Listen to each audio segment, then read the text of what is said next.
Assalamualaikum warahmatullahi wabarakatuh. Waalaikumsalam warahmatullahi wabarakatuh. Alhamdulillah, pada kesempatan kali ini kita masih diberikan kesehatan sehingga kita bisa berkumpul pada majelis yang mulia ini. Pada kesempatan kali ini, saya ingin bertanya Pak Kiai, apa sih alasan Pak Kiai menamakan lembaga ini Padepokan, bukan pondok pesantren pada umumnya? Mohon penjelasannya agar tidak ada lagi kesalahpahaman.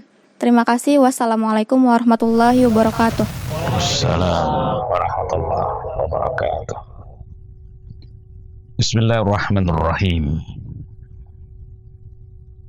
Perlu dalam kesempatan yang berbahagia ini saya ingin menjelaskan kenapa lembaga kita ini kita namakan Padepokan, bukan pondok pesantren seperti pada umumnya lembaga-lembaga agama. Karena di Padepokan ini yang datang ini ada di tiga kelompok orang. Ada yang sudah beriman, ada yang setengah beriman, ada yang belum beriman.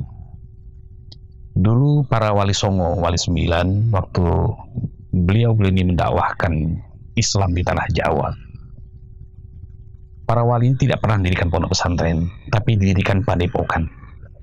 Di padepokan ini orang digembleng menjadi santri. Nanti santri-santri padepokan keluar dari padepokan buat kelompok santri yang dinamakan pesantren. Jadi padepokan itu adalah cikal bakal pesantren, seperti kayak kawah candra dibuka, tempat pembutengan warna orang. Kalau pesantren itu orang yang sudah terbentuk warnanya, tapi kalau di padepokan ini orang yang masih mau dibentuk warnanya. Karena di dalam berdakwah ini kan ada bermacam-macam strategi dakwah, sebagaimana Allah sudah jelaskan dalam Al-Quranul Karim, surat An-Nahl ayat 125. Allah menjelaskan ada 3 cara berdakwah. Yang pertama, Allah berfirman, A'udzubillahi minasyaitonirrajim, Bismillahirrahmanirrahim. Ud'u ila sabil rabbika bil hikmah. Ajak dan serulah saudaramu itu menuju jalan Tuhanmu dengan cara yang bijaksana. Jadi dakwah itu harus bijaksana, tidak boleh menyalahkan orang, tidak boleh memaki orang, tidak boleh juga mengkafir-kafirkan orang. Harus bijaksana. Tapi seseorang itu tidak akan bisa bijaksana kalau tidak berwawasan dia. Dan seseorang tidak akan berwawasan kalau dia cuma punya ilmu satu macam saja. Biasanya orang yang gampang menyalahkan orang lain, gampang mengkafirkan orang lain, gampang membid'ahkan juga kelompok lain, itu seperti katak di bawah tempurung. Kalau katak di bawah tempurung itu ya merasa dunia ya tempurung itu, dalam pemikiran sempit dia. Biasanya orang yang gampang menyalahkan orang lain itu mungkin dia hanya satu kitab yang dia baca, mungkin hanya satu guru tempat dia berguru, sehingga orang yang tidak sama dengan kitab yang dia baca, tidak sama dengan guru yang mengajari dia, semua orang dianggap sesat. Dan ini sudah tumbuh di masyarakat kita sekarang ini. Banyak sekali orang yang merasa dirinya paling benar sendiri. Nah, maka untuk kita bijaksana ini perlu wawasan. Salah satunya di lembaga kita ini juga begitu. Supaya santri-santri ini juga berwawasan menjadi bijak, kita buat bermacam-macam kegiatan di padepokan ini. Di padepokan ini sampaikan sekalian itu belajar menghafal Al-Quran, tapi kan ada kegiatan-kegiatan lain, ada pelatihan-pelatihan. Kita ada training tentang mindset, pola pikir, kita ada training ekonomi syariah, macam-macam kegiatan. Agar apa? Dengan banyaknya pengetahuan yang kalian miliki, sehingga kalian itu mengetahui bahwa ilmu Allah itu sangat luas sekali, sehingga nggak mudah memvonis orang lain. Ini yang pertama, harus bijaksana.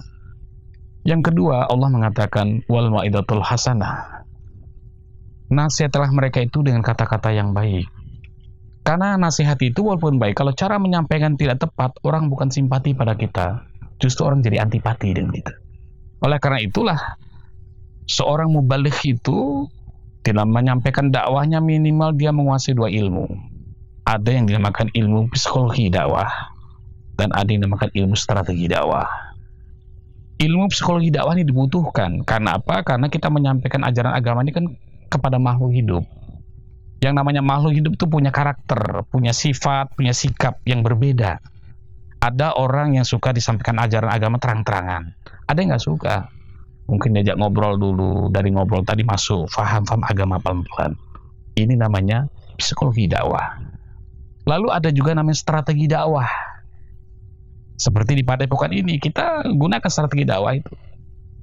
Di sini di samping anak-anak belajar agama, kita buat kegiatan-kegiatan yang bisa menarik. Yang anak muda kita ajarkan silat, kita setiap malam Senin, malam Kamis kita ajarkan silat sebagai olahraga, sekaligus juga untuk menanamkan rasa percaya diri.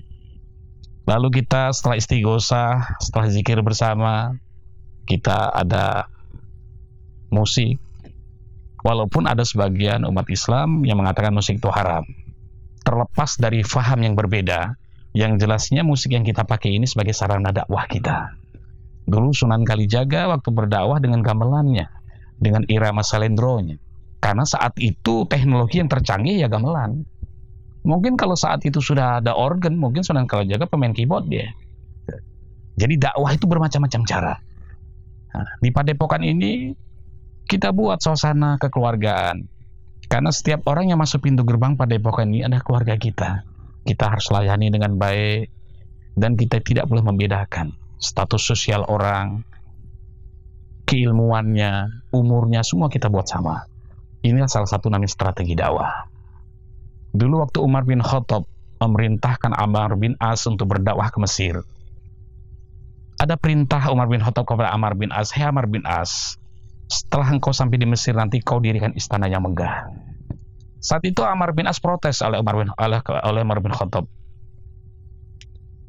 Dia bilang, "Ya Amirul Mukminin, kenapa harus demikian sedangkan engkau sendiri sebagai pimpinan umat tertinggi di Madinah ini tidak mempunyai istana? Kenapa aku harus dirikan istana di Mesir?" Apa kata Umar bin Khattab? Masyarakat Mesir itu adalah masyarakat materialis. Kalau kau bawa ajaran baru, agama baru, dengan lusuh, dengan kumuh, dengan susah, mereka tidak akan tertarik. Tunjukkan bahwa agama Islam itu agama yang untuk makmur di dunia juga makmur di akhirat. Bahagia di dunia juga bahagia di akhirat, sesuai dengan doa kita, Rabbana atina fid dunya hasanah wa fil akhirati hasanah wa qina azabannar. Kita minta baik dalam kehidupan di dunia, tapi baik juga dalam kehidupan di akhirat, baru kita terlepas dari api neraka.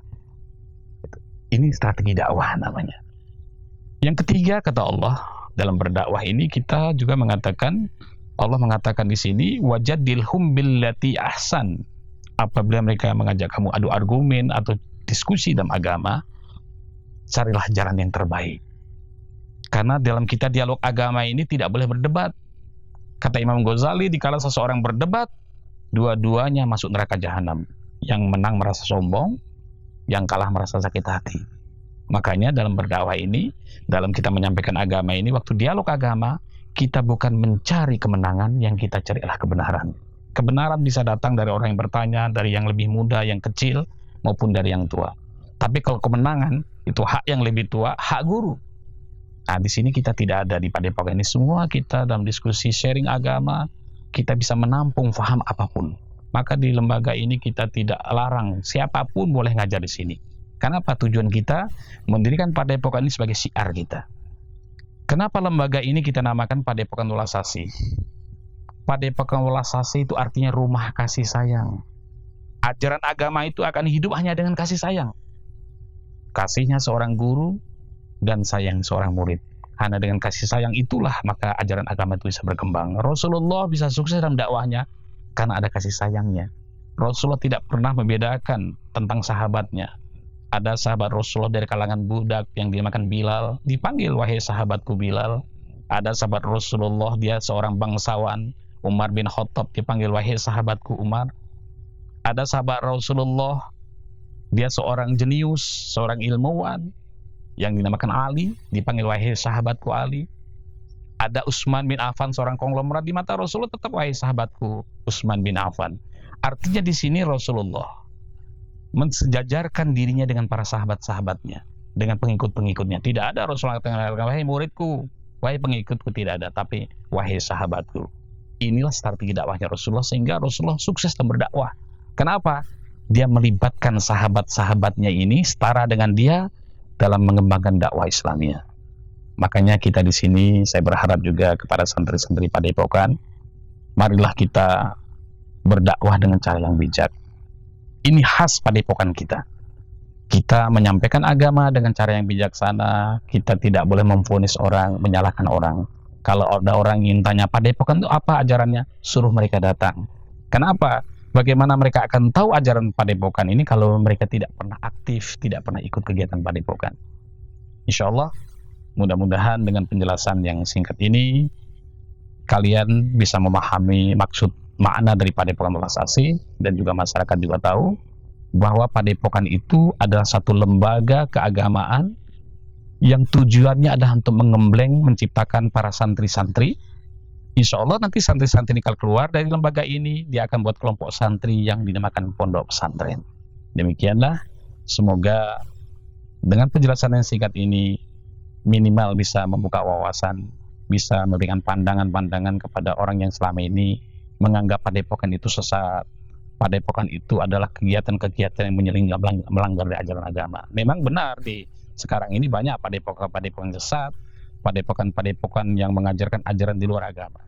Tapi sesungguhnya Padepokan bukan seperti itu, karena Padepokan itu adalah satu alat media dakwah para wali dulu waktu mengajak orang untuk mengenal Islam.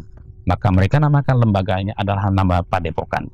Padepokan Welas Asih adalah satu lembaga yang mengajak orang belajar tentang Islam, tapi konsep kita adalah konsep kasih sayang. Demikianlah, wassalamualaikum warahmatullahi wabarakatuh.